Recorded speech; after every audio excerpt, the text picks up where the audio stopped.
I've made no secret about where I stand on guns in America. Nothing happened today has changed my mind. Joining me now, three men who disagree with me. Richard Feldman, president of the Independent Firearm Owners Association, also Ben Ferguson, CNN political commentator, and John Lott, the author of More Guns, Less Crime. His new book is Dumbing Down the Courts. Welcome to you all. Ben Ferguson, just reading your tweet 11 minutes ago, you said, Piers Morgan thinks the gun used today is the problem and should be banned. I think today is proof that anti-gun ideas are a total failure. How on earth do you justify that tweet? Well, look at D.C. First of all, in D.C., you're not allowed to own any semi-automatic rifle. It's been against the law for a long time. So this gun shouldn't have been there based, where did he buy the AR-15? Well, we don't know where he bought it. Where did he buy it? No, we do know where he bought it. We don't know. We don't know if he, first of all, you're assuming, it has emerged, you're assuming Ben, he bought it. No, I can't let you, I can't let you go on. No, he didn't steal it. Why can't you let me go on? Do you know that he bought it? Because I'm telling you a fact, Ben. He bought it legally in Virginia. Legally in Virginia. This is the problem with America's gun laws. It's not legal where he did the act. It's legal round the corner. There's no federal ban on AR-15s, so that's why they keep being used. All right, but in D.C. today, he broke the law bringing in. Second thing is, you can't even have a permit to carry a gun, a handgun, much less this gun in D.C. That's the other issue. And finally, in 1993, Bill Clinton signed an executive order banning guns by civilians or others on military bases. That's part of the reason why Fort Hood happened the way that it did. So you had all of these ideas of anti-gun today. They were all in place. They were all perfectly executed, and it was a failure in this base with all the best security in the world. So the idea that somehow we can pass a law to stop crazy people, or you think that if we pass a law to get rid of this one gun that somehow he wouldn't have acted today. He did bring another gun with him, by the way, which was also against the law in D.C. It's not working, Piers. That's the problem. OK, I'll tell you what isn't working is the failure to do anything to even clamp down on AR-15s. Richard Feldman, here are some statistics for you. This is from Mother Jones, who analysed the mass shootings in America going back to 1982. There have now been 67 mass shootings. They based this on the FBI clarification of 4 or more people killed, and they've chosen a criteria of by a single shooter in an outdoor scenario. 67 mass shootings in America since 1982. 30 of those have occurred since 2006, 7 in 2012 alone, and 5 so far this year. So a dramatic escalation in mass shootings in America in the last 7 or 8 years or so. Why do you think there's not a problem here? Well, there is a problem here, Piers.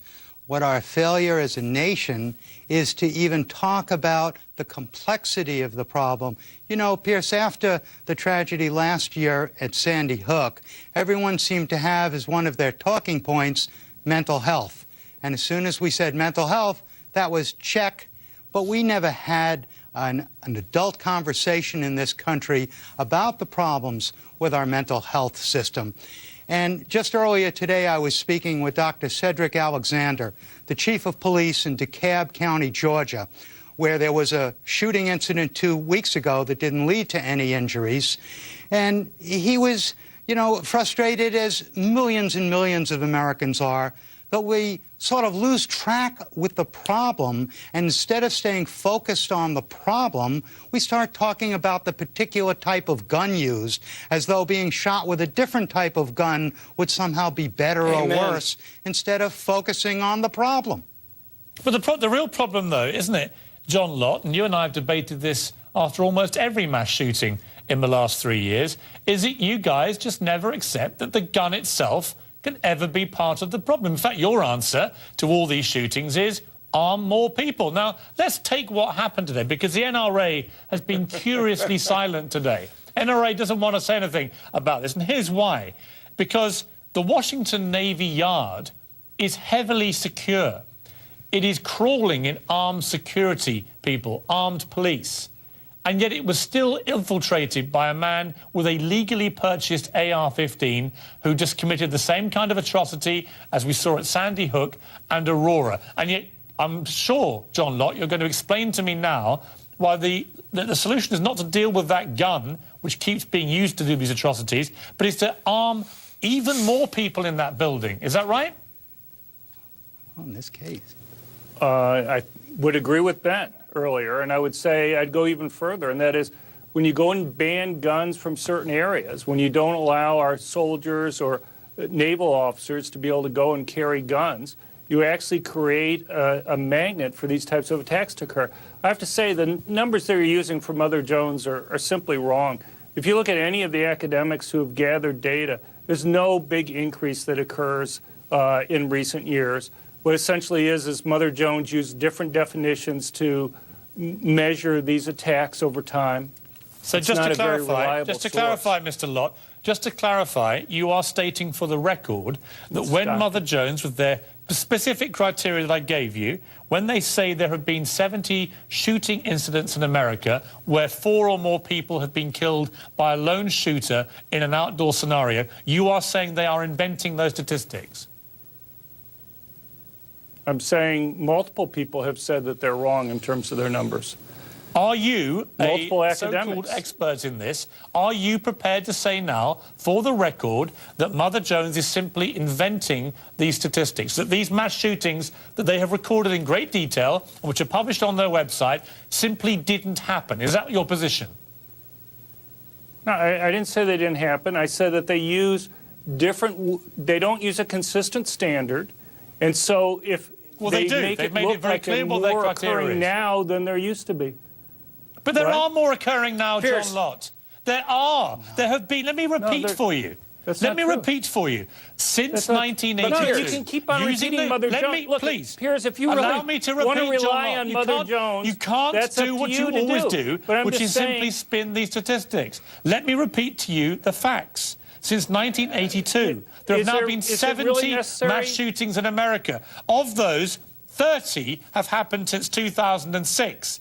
Of those, 13 in the last 20 months. Of those 13, 3 have been 3 of the worst in modern American history. Yelling isn't going to make those numbers right. Look, what does make them wrong, John Lott? Professor Fox at Northeastern University, others have looked at this, and they would warn you to be careful, not to use those numbers. But Piers, let's get back to today's shooting. People would go and argue that there hasn't been that increase over time, not just myself. All right, but Piers, Ben Ferguson. Let's get back. Let me ask you this, Ben. Let me ask you this, Ben. But the problem here is that wait these a second, please, zones John create Lott, a let me turn to magnet. Ben Ferguson. John Lott, please, one moment. Ben Ferguson. Aurora was the biggest single shooting in America by one shooter in terms of the number of people that he hit, 70 people. Sandy Hook became a few months later. Sandy Hook that came a few months later was the worst school shooting in American history. We've now seen the second worst military base shooting in modern American history. At what point, given that all 3 were committed by people, well, they're not gun-free zones, are they, John Lott? But Piers, when you have a place like today that is crawling in armed security, it is not a gun-free zone. Let me say this. It is a heavily guarded municipal base. Piers, let me say this, because this is important for us to look at today. Hold on, everybody. Just give me a second, okay? You look at what happened today, and there are 2 ways to look at this.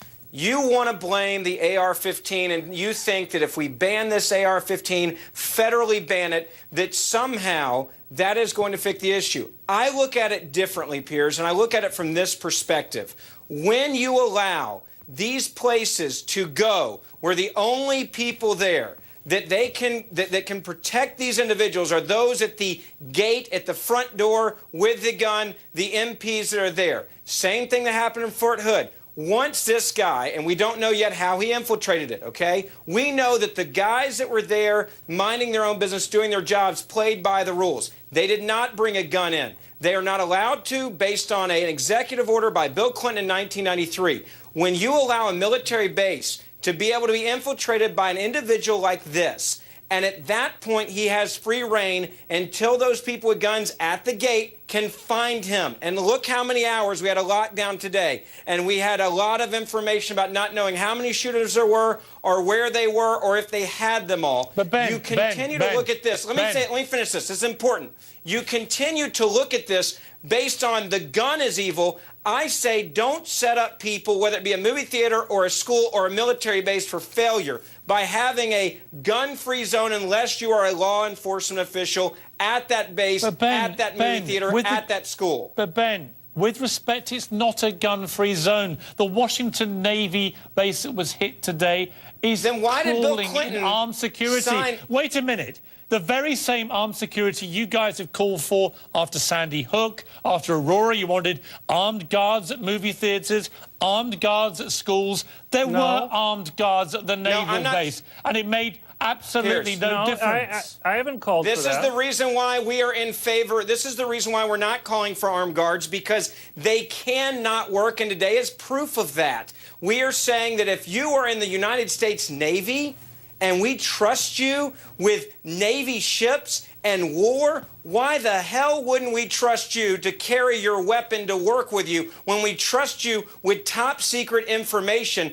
and coordinates and tracking of ships in the world? I'm not missing the point. You're obsessed with AR-15. Here's the problem with armed guards. You are addressing members of the armed forces. All the victims today were civilians. So it's a completely fatuous point to make. And some of those civilians should be able to protect themselves. They're not military people. They were civilians. Well, but if they're law-abiding citizens, by they a should be able man to protect with an themselves. AR-15 assault rifle. I've got to leave it there. Look, we have this debate every time. I want the day to come when we don't have to have this ridiculous debate time and again in America. AR-15 killing multiple Americans. I just cannot have this debate anymore. It is ridiculous. Do something about it. And the three gentlemen just came on. Think about your position. Think about how it helps save American lives, because it doesn't. More guns is not the answer. Anyway, we'll leave it till the next time, because there will be a next time.